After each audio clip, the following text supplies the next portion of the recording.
has marshaled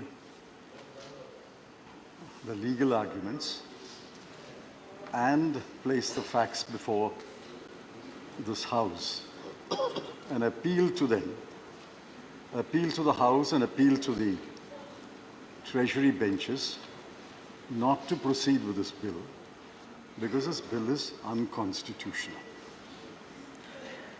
Now, I can understand the full-throated support given by the BJP. But what I do not understand is the half-hearted support extended by two of my learned friends representing the BJD and the YRCP. They know that this is unconstitutional. I think the Law Ministry knows it is unconstitutional. It's like a moth which burnt once when it approaches a fire, again approaches the same fire, and again approaches the same fire because it's a moth. Now, this government tried it once, it failed. It tried it a second time, it failed. And you're trying it a third time.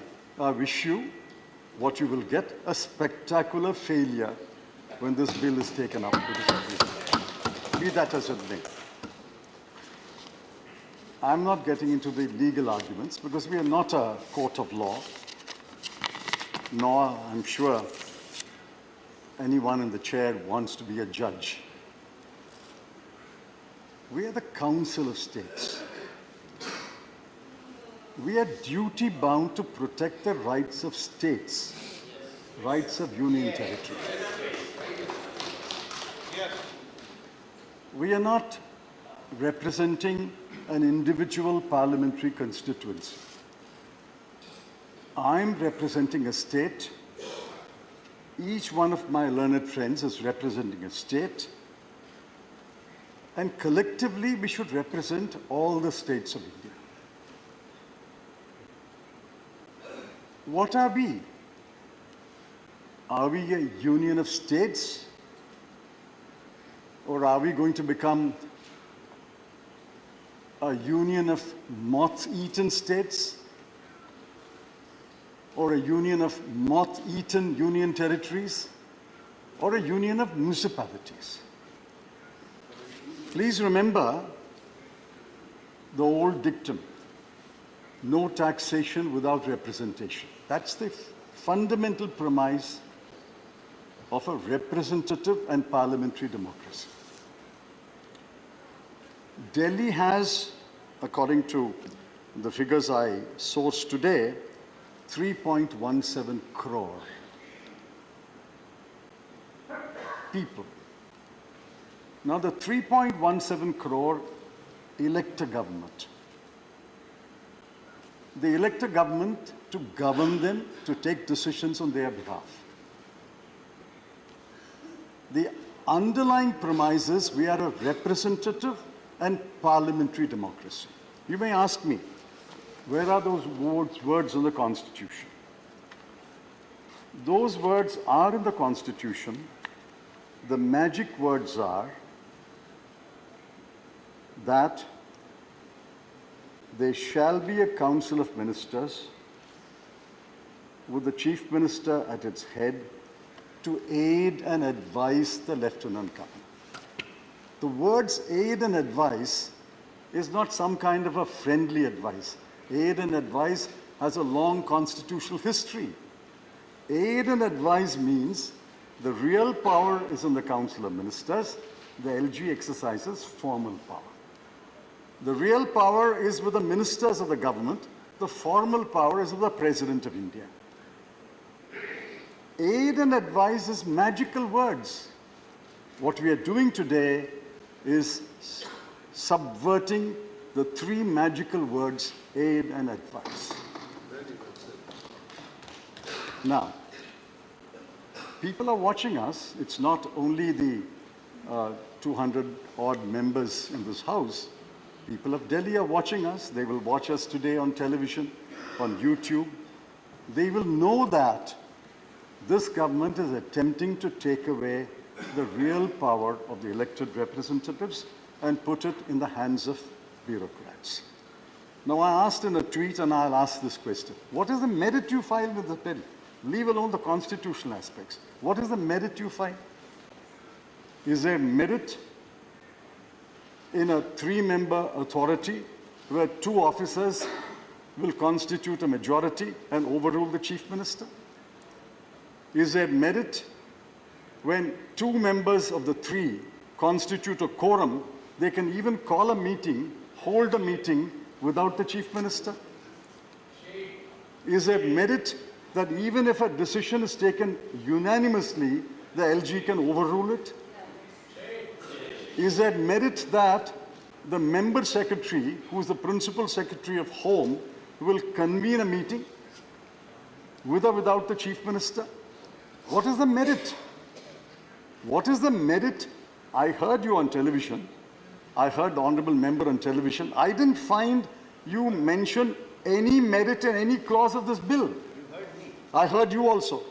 And I was even more disappointed.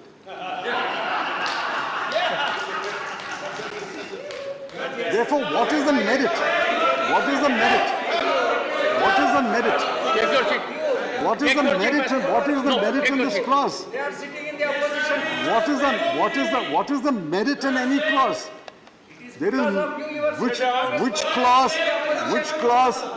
clause has any merit in it? I would urge the honourable member to get into a groove that We are does not not getting into the invite. constitutionality. I'm saying, irrespective of the constitutionality, which clause has Sir, any you went on a merit in it? tangent, physically and thoughtfully.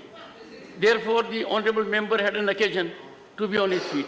I would urge you to confine to that limit. Very well, this is my view. It is expected of you, sir. No, I have great respect for their view. All I'm saying is, I didn't find them point out the merit in the clause of the bill, irrespective of the constitution.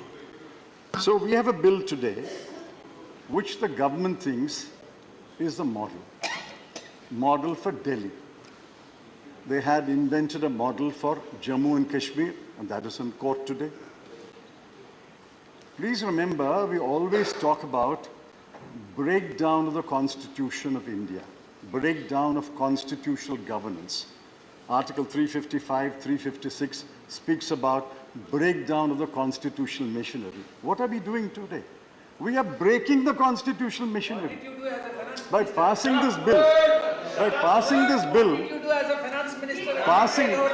by passing this bill, we are breaking the constitutional machinery as envisaged.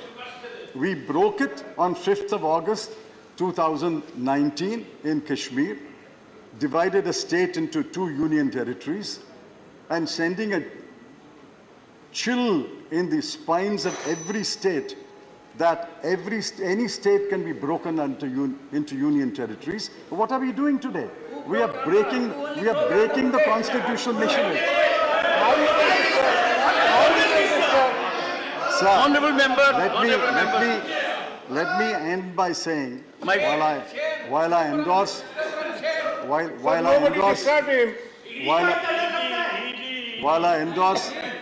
endorse whatever my good friend Dr.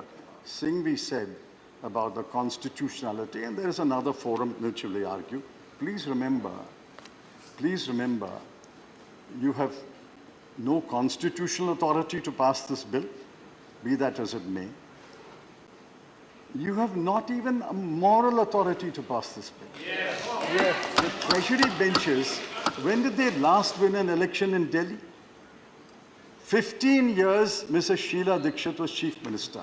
I think there were 2 or 3 lieutenant governors. Please 1 minute. conclude. 2 or 3 lieutenant governors, and I was home minister for a while.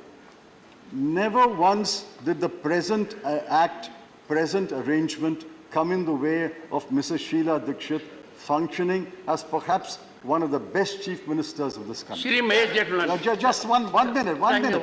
I asked you before I started, you said 10 minutes, therefore I'm speaking. It's not 10 minutes yet. Sir, 9 minutes.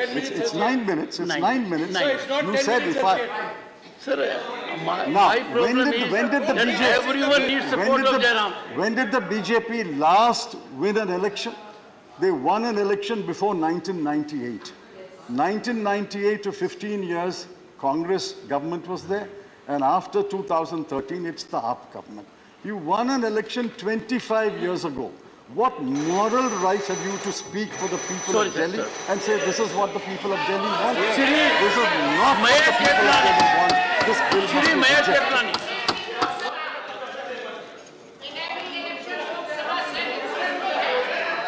Shri Mayor Chaplani.